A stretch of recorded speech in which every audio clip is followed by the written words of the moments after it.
Credit చోరీకి care of గా మారిన చంద్రబాబు కడప జిల్లాకు ఇచ్చిన హామీలను మాత్రం తుంగలో తొక్కుతున్నారు. కడప స్టీల్ ప్లాంట్ కు మళ్లీ శంకుస్థాపన చేస్తామని మహానాడులో చెప్పిన చంద్రబాబు ఆ హామీని మరిచిపోయారు. విశాఖలో వైఎస్ జగన్ తీసుకొచ్చిన ఆర్సిలర్ మెటల్ స్టీల్ ను తానే తెచ్చినట్లు బిల్డప్ ఇచ్చి కడపకు ఇచ్చిన హామీ గురించి నోరు మెదపటం లేదు. పైగా వైఎస్ జగన్ తీసుకొచ్చిన జిందాల్ స్టీల్ ను ముందుకు నడిపించడంలో కూడా చంద్రబాబు విఫలమయ్యారు. కడప స్టీల్ ఫ్యాక్టరీ అంశంపై సాక్షి ప్రత్యేక కథనం. ఉమ్మడి రాష్ట్ర విభజన హామీల్లో భాగంగా కడపలో స్టీల్ ప్లాంట్ నిర్మిస్తామని కేంద్రం హామీ ఇచ్చింది. 2014 ఎన్నికల్లో బీజేపీతో పొత్తు పెట్టుకుని అధికారంలోకి వచ్చిన చంద్రబాబు స్టీల్ ప్లాంట్ ను తీసుకురావడంలో విఫలమయ్యారు. కడప ప్రజలు ప్రశ్నించడం మొదలు పెట్టేసరికి ఆనాడు కొత్త నాటకానికి తెరలేపారు. బీజేపీతో తెగతింపులు చేసుకున్న అనంతరం అప్పటి టీడీపీ ఎంపీగా ఉన్న సీఎం రమేష్ బీటెక్ రవిలతో స్టీల్ ప్లాంట్ కోసం ఆమరణ దీక్ష చేయించారు. 10 రోజుల తరువాత నేరుగా చంద్రబాబే ఆ దీక్షకు హాజరై కేంద్రం నిర్మించకపోతే రాష్ట్ర ప్రభుత్వమే నిర్మిస్తుందని కూడా హామీ ఇచ్చారు. బీజేపీతో తెగతింపులు చేసుకున్నాక ఆనాడు చంద్రబాబు చేష్టల కారణంగా ఆయన డిమాండ్పై కేంద్రం ఏమాత్రం స్పందించలేదు. దీంతో సరిగ్గా ఎన్నికలకు ముందు 2018 డిసెంబర్లో చంద్రబాబు ఓ శిలా ఫలకం వేసేశాడు. ఆ తరువాత దాని ఊసే లేదు. తర్వాత మళ్లీ అదే బీజేపీతో జతకట్టి కేంద్రంలో రాష్ట్రంలో అధికారంలో ఉన్న విభజన హామీ ప్రకారం కడప స్టీల్స్ గురించి మాత్రం నోరు మెదపడం లేదు. మరోవైపు జగన్ తీసుకొచ్చిన ఆర్సెనల్ మెటల్ స్టీల్స్ వంటి వాటికి మళ్లీ శంకుస్థాపనలు చేసి క్రెడిట్ చోరీకి పాల్పడుతున్నారు చంద్రబాబు.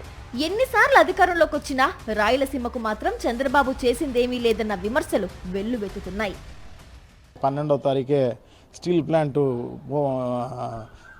ఓపెనింగ్ జరుగుతుంది అని చెప్పేసి భూమి పూజ జరుగుతుందనో లేకుంటే ఏదో చెప్పినాడు అనమాట. సో అది 12వ తారీఖు పోయింది, ఈరోజు 24వ తారీఖు. సో మరి ఊరికేదో గాలి మాటలు చెప్పి పోయినారు తప్ప వేరే కార్యక్రమం ఏం లేదు. సో అదే కాదు, ఇంకా ఈ కడప జిల్లాకే కాదు రాయలసీమకు ఎన్నెన్నో కథలు చెప్పిపోవడం జరిగింది. ఒక్కటి కూడా నెరవేర్చిన పరిస్థితి లేదు. మొన్న మహానాడు జరిగినప్పుడు నేను శంకుస్థాపన పెట్టి నేనే తీసుకొని వచ్చానని చెప్పడం జరిగింది. అలాగే 10 రోజుల్లో ఇంకా స్టీల్ ప్లాంట్ పనులు కూడా ప్రారంభమవుతాయని చెప్పడం. దాదాపు సంవత్సరం అయిపోతుంది, ఇప్పటి వరకు కనీసం ఒక ఇటుక కూడా పెంచలేదు. ఇప్పుడు మళ్ళా కొత్తగా ఇప్పుడు ఉత్తరాంధ్రలో మా జగన్మోహన్ రెడ్డి హయాంలోనే అక్కడికి స్టీల్ ప్లాంట్ తీసుకొని రావడం జరిగింది. అక్కడ కూడా పక్కనే మోడీని కూర్చోబెట్టుకొని కూడా పచ్చి అబద్ధాలు ఆడము చంద్రబాబు నాయుడు ఎన్ని సిగ్గు. ఎందుకంటే ఆయనకు అందరూ చెప్తున్నదే బయట కూడా క్రెడిట్ చోరీ అని చెప్పి. 2019లో వైఎస్ జగన్ ముఖ్యమంత్రిగా బాధ్యతలు చేపట్టిన తరువాత చంద్రబాబు చేసిన నిర్వాకాన్ని సరిదిద్దుతూ రాయలసీమ స్టీల్స్ కు శంకుస్థాపన చేశారు.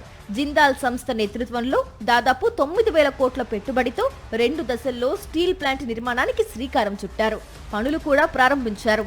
2024లో మళ్లీ ప్రభుత్వం మారడంతో స్టీల్ ప్లాంట్ పనులు ఎక్కడివక్కడే ఆగిపోయాయి. వైఎస్ జగన్ రాష్ట్ర ప్రభుత్వం తరపున 7,000 కోట్ల రూపాయల మేర స్టీల్ ప్లాంట్ కు ఇన్సెంటివ్లు ఇచ్చారు. గండికోట నుంచి 2 టీఎంసీల నీటితో పాటు ఎర్రగుంట్ల నుంచి రైల్వే లైన్ కూడా నిర్మించారు. జిందాల్ కంపెనీ పనులు ప్రారంభించి కాంపౌండ్ వాల్ నిర్మాణంతో పాటు ఇతర నిర్మాణాలు చేపట్టారు.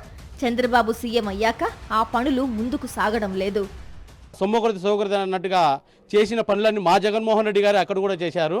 కానీ ఇప్పుడు కడపలో చూస్తే మొన్న మహానాడు జరిగినప్పుడు నారా చంద్రబాబు నాయుడు గారు వచ్చేసి మేము స్టీల్ ప్లాంట్ మళ్ళీ ప్రారంభిస్తాము, మేము మీకు అందరికీ నిరుద్యోగులకు ఉద్యోగాలు ఇస్తారని చెప్పేసి అన్ని అబద్ధ హామీలు అక్కడికడికి కంటి తుడుపుగా చెప్పుకునేసి పోతున్నాడు చంద్రబాబు నాయుడు. ఇప్పుడు కడప ప్రజలు స్టీల్ ప్లాంట్ గురించి ప్రశ్నిస్తుండటంతో చంద్రబాబు జిందాల్ స్టీల్స్ కు ఇంకోసారి శంకుస్థాపనకు సిద్ధమవుతున్నారు. ఇప్పటికే ప్రారంభమైన పనులకు మళ్లీ ఈయన కొత్తగా స్టీల్ ప్లాంట్ తెస్తున్నట్టు ఇన్సెంటివ్లు ఇస్తున్నట్టు జీవో జారీ చేశారు. మరేమైందో ఏమో కానీ కడపపై ఆయనకున్న సహజమైన నిర్లక్ష్యాన్ని మళ్లీ చూపించాడు. కడపలో మహానాడు నిర్వహించినప్పుడు 10 రోజుల్లో స్టీల్ ప్లాంట్ శంకుస్థాపన అంటూ ఉత్తుత్తి హామీ ఇచ్చాడు. మహానాడు ముగిసి కూడా దాదాపు ఏడాది కావస్తుంది. ఆయన చెప్పిన మళ్లీ శంకుస్థాపన కూడా ఇంతవరకు జరగలేదు. విభజన హక్కులు అయినటువంటి ప్రధానమైనటువంటి కడప ఉక్కు పరిశ్రమని ముందుకు తీసుకుపోవడంలో ఎందుకు నిర్లక్ష్యం వహిస్తున్నారని చెప్పేసి మేము ప్రశ్నిస్తా ఉన్నాం. ఇదే గవర్నమెంట్ చంద్రబాబు నాయుడు గారు 2014 నుంచి 19 వరకు ముఖ్యమంత్రిగా ఉన్నటువంటి సందర్భంలో ఆ రోజు సీఎం రమేష్ నాయుడుతో సంబంధించి ఆమరణ నిరాహార చేయించి ఆ రోజు ఉక్కు పరిశ్రమ ఏర్పాటు చేస్తామని చెప్పేసి ఆ రోజు ఒక కొత్త డ్రామా తీసుకొని వచ్చి నిరాహార దీక్ష చేయించేటువంటి పరిస్థితి ఏర్పడుతోంది. కూటమి ప్రభుత్వం వచ్చిన తరువాత తాము చేసిందేమీ లేకపోయినా జగన్ చేపట్టిన పనులకు మళ్లీ శంకుస్థాపనలు, పునాది రాళ్లు వేస్తూ జగన్ కష్టాన్ని కూడా తన ఖాతాలో వేసుకునేందుకు మాత్రం చంద్రబాబు ఉత్సాహం చూపిస్తున్నారు. విభజన హామీల ప్రకారం కడపకు రావాల్సిన స్టీల్ ప్లాంట్ గురించి మాత్రం మాట్లాడటం లేదు. ఆనాడు టీడీపీ ఎంపీగా, నేడు బీజేపీ ఎంపీగా ఉన్న సీఎం రమేష్ కూడా కడప స్టీల్స్ గురించి ఒక్క మాట కూడా మాట్లాడటం లేదు. కడపకు ద్రోహం చేయడమే చంద్రబాబు లక్ష్యంగా కనిపిస్తోందనే విమర్శలు వెల్లువెత్తుతున్నాయి.